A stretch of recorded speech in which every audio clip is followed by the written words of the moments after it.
excessive, cheap, and crude. That's how Europeans describe American pizza. But look, the same person, 5 seconds after touching their lips to a slice of New York pizza, just shivered and whispered a 9.5 rating. This is my dream. What is this? It's pizza. So this is my first New York pizza. I think I've just found pizza better in America than in Italy. Guys, look at the sizes of the pizzas. Is it good? Like, Chris! I know, it's my dream. I have goosebumps everywhere. What is the truth behind this embarrassing fall from grace? Why do the cakes labeled as disasters have the power to shatter the pride of even the most fastidious food critics? This is not just a mukbang video. In the next 20 minutes, we will dissect the cultural invasion strategy of American cuisine, from the secret of the $0.99 pizza slice that saves hunger to the $80 vodka cake that makes tourists line up from morning till evening. Are you ready to overturn all prejudices? Let's get started. Hands or knife or fork? I don't know. How you eat New York? Knife for you. Let's try. Thank you. Say. How do you think a pizza this big would be eaten? Eating with a knife and fork like a regular pizza? No way. Slice? Yes, that's one This slice. is bigger than my head. You can feed a whole family with this. Come on, Excuse it's me, can fine. I have a fork and a knife? You did not just ask for a fork. Come on. No. What? If you There's eat it, so much grease on it, No. it's gonna destroy my dress. Also, this physically doesn't fit in my mouth. if you eat a slice of New York pizza with a fork and a knife, you deserve to go to jail. Come on, stop it. Hey. That's not how you. What happened to the fork and a knife? Tastes much better like this. Why Exactly. didn't you tell me? Exactly. Oh my God, you can't ask for cutlery here. If you eat New York pizza with a knife and fork here, you deserve to go to jail. Oh, isn't that a bit too much? It sounds sad, doesn't it? But if you have ever set foot in New York, you will realize that this is completely normal. In the eyes of the locals, using a knife and fork to cut a slice of New York pizza is nothing short of a crime against street culture. And look, the Europeans have officially adapted to the local customs. Even when they go back to Italy, they forget the traditional way of eating.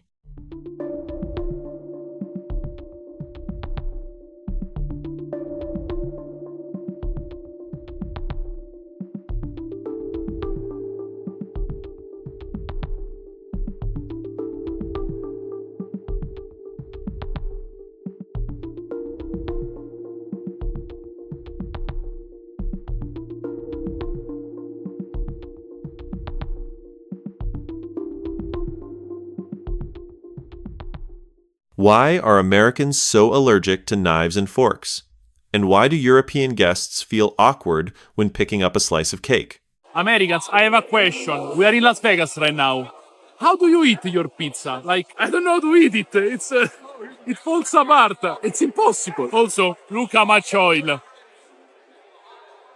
The secret lies in the design thinking of the dish, closely tied to the rhythm of urban life. Completely different from Italy, where pizza is neatly placed on a round plate, diners sit leisurely in restaurants and use knives and forks to cut small pieces. The New York pizza was born to serve a completely different pace of life, the pace of those who are always in a hurry. The New York pizza crust is baked according to a special recipe, thin in the middle, lightly crispy at the edges, but with perfect chewiness. What is the purpose? To create something that people call the foldable slice, a slice of cake that can be folded. You just need to grab the edge with your hand and fold the slice of bread in half vertically. At this moment, the crust acts like a handle or a natural trough, keeping the cheese, tomato sauce, and grease from spilling out. You walk along the busy Manhattan sidewalk, enjoying your lunch without taking a second to sit down. Italian American versus Italian. Bro, what are you doing? What? Pizza with your hands. No, io sono educato, non sono animale. Yeah, but bro, you eat pizza with your hands, not with a fork and knife. What are you doing? Vedi? Educazione si chiama. From a cultural perspective, this is a mild identity shock. Europeans coming to America, seeing a huge slice of pizza overflowing with cheese and glistening with grease, immediately think, oh my God, how crude, bulky, and lacking in sophistication is this? But from the perspective of the American working class, it was a pinnacle of optimization. Quick, neat, energy, rich, and cheap.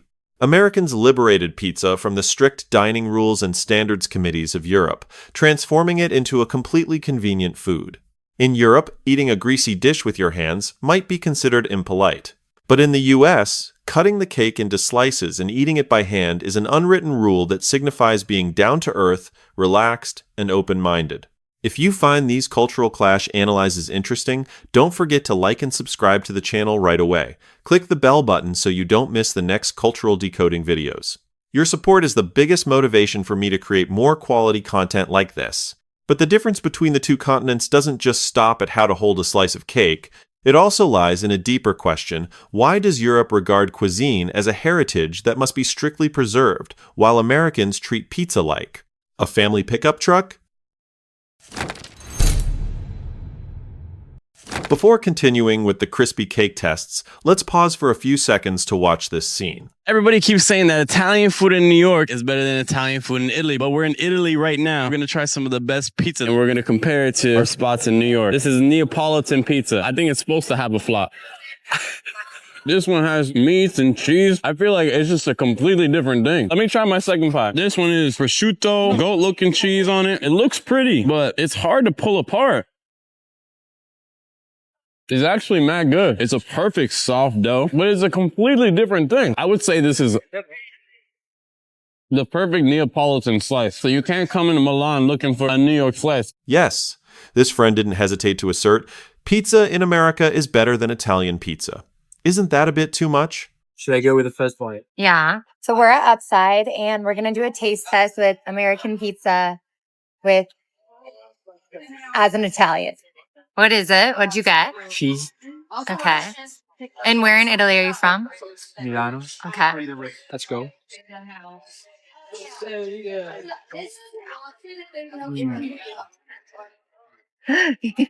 What do you rate it out of 10? I would give it a solid 8. It's frosty, crunchy. The cheese is melted pretty well. Do you notice anything? The confusion of these European guests does not stop at whether the cake is big or small. It touches on something much deeper: the clash between two completely different life philosophies. In Europe, represented by Italy, people regard recipes as a family heirloom. That is a philosophy that venerates moderation, balance, and the preservation of heritage. In Naples, a standard pizza demands absolute respect for its authenticity: a soft crust with slight char marks from a wood-fired oven, fresh tomato sauce, mozzarella cheese, and a few basil leaves. That simplicity is refined enough for each ingredient to speak for itself. When it comes to Rome, people prefer a thinner and crispier crust. Both styles are beautiful because they resolutely protect local identity, preserving what is called authenticity. But when pizza followed immigrants across the Atlantic, what did Americans do with it? They took the respect for that craftsmanship, then gave it a passport, a driver's license, and the freedom to change neighborhoods. If Europe treats pizza as a family heirloom to be preserved in a glass case, Americans treat pizza like a family pickup truck. What about a pickup truck? It's reliable, it's spacious, a bit noisy, but always ready to carry more than anyone expects. America is a country shaped by waves of immigration, by long working days, gigantic cities, and people who always want to expand the dining table to make room for everyone. Thanks to this, American-style pizza carries a creative freedom that few dishes in the world can match. Each place, pizza carries a different characteristic. Any longer, I've stopped on a random bench. We are going to taste test Joe's pizza. The garlic knot. Oh my god. So freaking good. Only $2.50, and it has 4 massive knots in there. Another slice. Oh my god. While New York folds its pizza in half for lunch to keep up with the pace on the sidewalk, Chicago bakes its deep dish trays like a geological layer because dinner is when people have time to sit back and relax. Detroit pushes the cheese all the way to the edge of the pan, creating a crispy, burned crust, proving that even the corner of the pizza can steal the spotlight. And in California, toppings become a cultural dialogue. Fresh fruits, smoked meats, dried chilies, and various sauces share a pizza base without needing permission from any standardization committee. It is that very freedom that has created the unique strength of American cuisine. It doesn't try to imitate Naples or Rome. It creates a version that serves the needs of the people. Here, welcome back to another episode of Trying Shit Across America. Today I'm in Charlotte, North Carolina at Pesante Pizza Co. This right here is a Buffalo pizza place in Charlotte, North Carolina. I heard that they have the best Buffalo-style pizza. If you don't know what Buffalo-style pizza is, it typically has a thicker, pillowy back end. It has a sweet sauce, and then you have the crispy, cuppy pepperonis on there. I also got Italian sausage on there. Very excited to try this, guys. if you find these deep cultural analysis perspectives worth pondering, don't hesitate to hit like and subscribe to energize the channel. Your small actions help the algorithm bring this video to more food lovers. However, there is a secret that social media rarely tells you.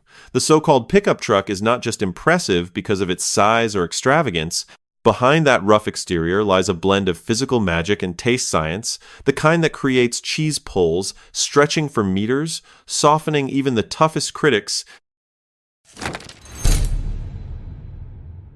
Welcome to the midpoint of the video, and this is the moment that anyone following food review channels on social media has to hold their breath and wait for. Start with the corner, yeah. Start with the corner. I'm excited for him. And you know what? Now that's pizza. That's what we call the Bosnia grandma's pizza. We make it like bread with some toppings, so that's a real. Really? Yeah. One bite, everyone knows the rules. Oh, now that's a good cheese pull. There we go. How far can it go?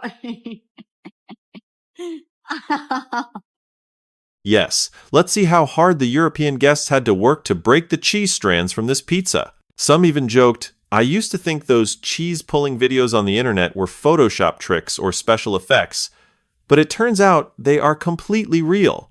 Isn't it funny? In Europe, lifting a slice of pizza off the plate is a gentle, smooth action from the plate to the mouth. But when you come to America, this immediately turns into a real test of muscle strength. The rich, stretchy layer of cheese is so elastic that diners have to calculate the angle while picking up the pizza, fearing that the cheese strands might splatter the face of the person sitting across from them. But behind this extremely explosive visual effect of the stretchy cheese, what is there? Why does the cheese-laden American pizza have such a strong, addictive quality, even for the most discerning palates from Europe? Oh my. Look at that cheese falling. I can literally just wrap this in cheese. Like a blanket. That's so much barbecue sauce. I don't know if I'm going to be able to handle this. Okay, let's do it. Let's do it. Let's do it. Oh, wow. Sorry, I just coughed up. It's so different to any other pizza I've ever had. It's really good, man. The secret lies in sensory contrast, a scientific mechanism of taste that American chefs have inadvertently or deliberately perfected to the highest level. Let's analyze a perfect bite of American pizza. The crust underneath must be crispy to create a slight resistance when the teeth bite into it. Right after that is the soft, fluffy inner layer of the crust, soaked with bright, tangy, and fresh tomato sauce. And finally, the layer of slightly charred cheese brings a salty taste, richness, and a distinctive creamy aroma. Our human brain is a very interesting machine. It reacts explosively to the four factors of fat. Salty, crispy, softness appears all at once in just one bite. Each sensory element continuously collides and complements each other, ensuring that your taste never becomes boring or monotonous. Look at this moment, how adorable it is. Many Europeans spent an entire 10-hour flight boasting to their companions that European cuisine is the best in the world. Then, after just a few bites that shattered the stereotype, you awkwardly offered the most ridiculous excuse. I'm just eating for research. That excuse is the most compelling evidence of the complete surrender of the taste buds. If you are watching this and your stomach is starting to rumble because you crave a slice of hot pizza, then don't forget to hit like and subscribe to the channel. Leave a heart in the comments so I know you are still with the video. Your interaction is the flame that keeps the channel producing quality videos. But the story of American pizza is not just about the magic of cheese or the crispness of the crust.